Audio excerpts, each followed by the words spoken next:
அனைவருக்கும் வணக்கம். Welcome to Vaigai academy. Group 4 எக்ஸாமுக்கு இன்னும் கரெக்டாக 4 மாதம் இருக்குது.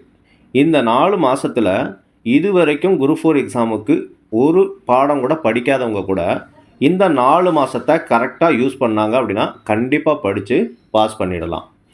ஏற்கனவே இந்த குரூப் 4 எக்ஸாமுக்காக படிச்சுட்டு இருக்கிறவங்க இந்த 4 மாதத்தில் திருப்திகரமாக ரிவிஷன் பண்ணி முடிச்சிடலாம். அப்போ எல்லாமே சாத்தியம். படிக்காதவங்களும் ஈஸியாக இந்த 4 மாதத்தில் சிலபஸ் எல்லாமே கம்ப்ளீட் பண்ணி பாஸ் பண்ணக்கூடிய அளவு கூட படிக்கலாம். படித்தவங்க சூப்பராக ரிவிஷன் பண்ணி முடிச்சிடலாம்.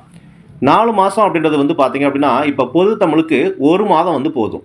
ஒரு மாதத்தில் நம்ம திருப்திகரமாக படித்து 95+ மார்க் எடுக்கிற அளவுக்கு நம்ம படித்து முடிச்சிடலாம். அந்த அளவுக்கு தான் சிலபஸ் கொடுத்துருக்குறாங்க.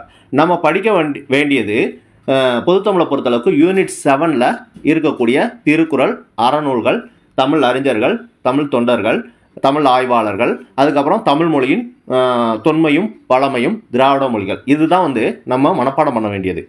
இது பார்த்திங்க அப்படின்னா 15 கொஸ்டின் கேட்குறாங்க. மீதம் உள்ள 85 கொஸ்டினில் 80 கொஸ்டின் பார்த்திங்க அப்படின்னா இலக்கணம் மொழித்திறன் பயிற்சியிலேருந்து கேட்குறாங்க. இந்த இலக்கணம் மொழித்திறன் பயிற்சியை நம்ம படிக்க வேண்டிய அவசியம் கிடையாது. புரிஞ்சுக்கிட்டாலே போதும். நம்ம இலக்கணத்தை ரீட் பண்ணுறோம். ரீட் பண்ணிக்கிட்டு அதில் என்ன விஷயங்கள் சொல்லியிருக்கிறாங்க அப்படின்றத புரிஞ்சுக்கிட்டாலே போதும். அதுவும் ரொம்ப கடினமான இலக்கணத்தெலாம் சிலபஸில் எடுத்துட்டாங்க. ரொம்ப ரொம்ப ஈஸியான இலக்கண பகுதிகள் தான் சிலபஸில் கொடுத்துருக்குறாங்க. மீதம் உள்ள 5 கொஸ்டின் பார்த்திங்க அப்படின்னா இலக்கியத்திலிருந்தும் உரைநடையிலிருந்தும் பொருந்தா சொல்லை எடுத்து எழுதுக, கோடிட்ட இடத்தை நிரப்புக, இந்த மாதிரி அடைப்புக்குள் உள்ள சொல்லை தகுந்த இடத்தில் பொறுத்துக, இந்த மாதிரி ஒரு 5 கொஸ்டின்ஸ் கேட்குறாங்க. ஆக மொத்தம் 100 கொஸ்டினும் பார்த்திங்க அப்படின்னா நம்ம ஈஸியாக கம்ப்ளீட் பண்ணக்கூடிய வகையில் தான் இருக்குது. சிலபஸை நல்லா புரிஞ்சுக்கிட்டவங்க ஒரு மாதம் அப்படின்றது பொது தமிழுக்கு ரொம்ப ரொம்ப தாராளமாக இருக்கக்கூடிய ஒரு காலம். அதனால் ஈஸியாக ஒரு மாதத்தில் பொது தமிழை முடித்து 95+ மார்க் எடுக்கிற அளவுக்கு நம்ம படித்து முடிச்சிடலாம். நெக்ஸ்ட்டு ஜிகே அப்படின்னு நீங்கள் எடுத்துக்கிட்டீங்க அப்படின்னா மேத்ஸில் 25 கொஸ்டின்ஸ் கேட்க போகிறாங்க. கரண்ட் அஃபேர்ஸில் பார்த்திங்கன்னா ஒரு 12லேருந்து 15 கொஸ்டின் வரைக்கும் கேட்கறதுக்கு வாய்ப்பு இருக்குது. மீதம் உள்ளது எல்லாமே பார்த்திங்கன்னா இந்திய அரசியலமைப்பு சட்டம், அதுக்கப்புறம் இந்திய சுதந்திர போராட்டம், இந்திய வரலாறு, இந்திய பொருளியல், இந்த மாதிரி ஜிகே பாடங்கள்லேருந்து கேட்க போகிறாங்க. அப்போ இந்த ஜிகே பாடங்களை நம்ம படிக்கிறதுக்கு நல்லா தாராளமாக படிக்கிறதுக்கு 2 மாதம் போதும். 2 மாதத்தில் ஒவ்வொரு வாரத்துக்கும் நம்ம ஒரு 4 லெசன் 5 லெசன் இந்த மாதிரி பிரித்து அந்தந்த வாரங்கள் நம்ம முடிச்சுக்கிட்டே போனோம் அப்படின்னா 2 மாதத்தில் ஈஸியாக படித்து முடிச்சிடலாம். ஜிகேவை பொறுத்த அளவுக்கு கரண்ட் அஃபேர், சயின்ஸு இதை சேர்க்காமல் 40 பாடங்கள் இருக்குது. சரிங்களா? 40 பாடங்களை ஒரு நாளைக்கு ஒரு பாடம் அப்படின்னு வச்சா கூட ஈஸியாக நம்ம படித்து முடிச்சிடலாம். காலையில் எந்திரிச்சு அதிகாலை ஒரு 4 மணி இல்லைனா 5 மணிக்கு எந்திரிச்சு அந்த பாடத்தை நம்ம புதுசாக கூட நம்ம பாயிண்ட்ஸ் எடுத்து புக்கில் அண்டர்லைன் பண்ணி படித்தோம் அப்படின்னா கண்டிப்பாக ஒரு 5 மணிக்கு ஸ்டார்ட் பண்ணோன்னா 6, 7, 8, 9, 10 ஒரு 5 மணி நேரத்தில் எவ்வளோ பெரிய பாடமாக இருந்தாலும் படித்து முடிச்சிடலாம். சின்ன பாடம் அப்படின்னா 2 மணி நேரம் 3 மணி நேரத்தில் முடிஞ்சிடும். கொஞ்சம் பெரிய பாடம் அப்படின்னா ஒரு 5 மணி நேரத்தில் முடிஞ்சிடும். அப்போ 10 மணிக்கெலாம் ஒரு லெசனை படித்து முடிச்சிடலாம். அதுக்கப்புறம் பார்த்திங்க அப்படின்னா நீங்கள் மேத்ஸ் போட்டு பார்க்கலாம். ஈவினிங் ஃபுல்லாக ஒரு 6 மணி 7 மணி வரைக்கும் நீங்கள் மேத்ஸ் போட்டு பார்க்கலாம். அதுக்கப்புறம் நைட்டு உட்காந்து காலையில் படித்த பாடத்தை நைட்டு 10 மணி வரைக்கும் ரிவிஷன் பண்ணி முடிச்சிடலாம். 10 மணிக்கு தூங்கிடலாம். இதே போல் ஒரு நாளைக்கு ஒரு லெசன், அப்போ 40 நாளைக்கு 40 லெசன் படித்து முடிச்சிடலாம். சரிங்களா? அப்போ ஜிகே, கரண்ட் அஃபேர், மேத்ஸு இது எல்லாத்துக்குமே சேர்த்து 2 மாதங்கள் போதும்.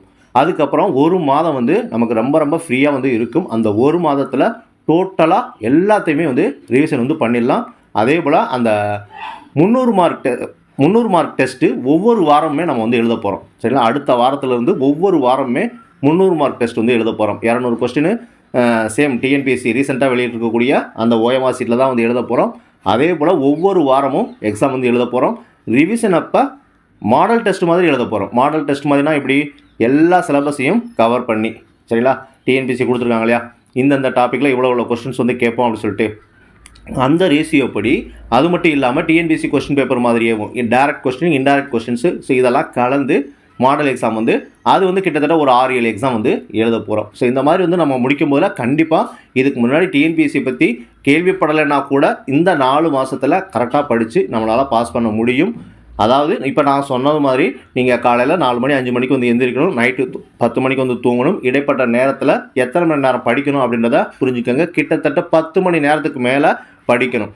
இந்த மாதிரி வாய்ப்பு இருக்கிறவங்க, உங்ககிட்ட எதுவுமே இல்லை அப்படின்னா கூட பரவாயில்ல, நான் சொல்லக்கூடிய விஷயங்களை மட்டும் நீங்கள் கலெக்ட் பண்ணி வச்சுக்கோங்க. கலெக்ட் பண்ணி வச்சுக்கிட்டு ஒரு நாளைக்கு என்னால் 10 மணி நேரம் படிக்க முடியும் அப்படின்னா 4 மாதத்தில் கண்டிப்பாக இந்த டெஸ்ட்டுக்கு வந்து கம்ப்ளீட் பண்ணி முடிச்சிடலாம்.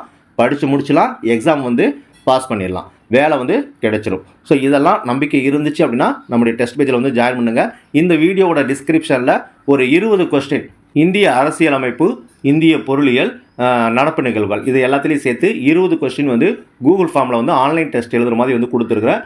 அந்த கொஸ்டினை வந்து அடித்து பாருங்கள். அடித்து பார்த்துட்டு ஒரு முடிவுக்கு வந்து வாங்க. நன்றி, வணக்கம். மீண்டும் ஒரு நல்ல வீடியோவில் சந்திப்போம்.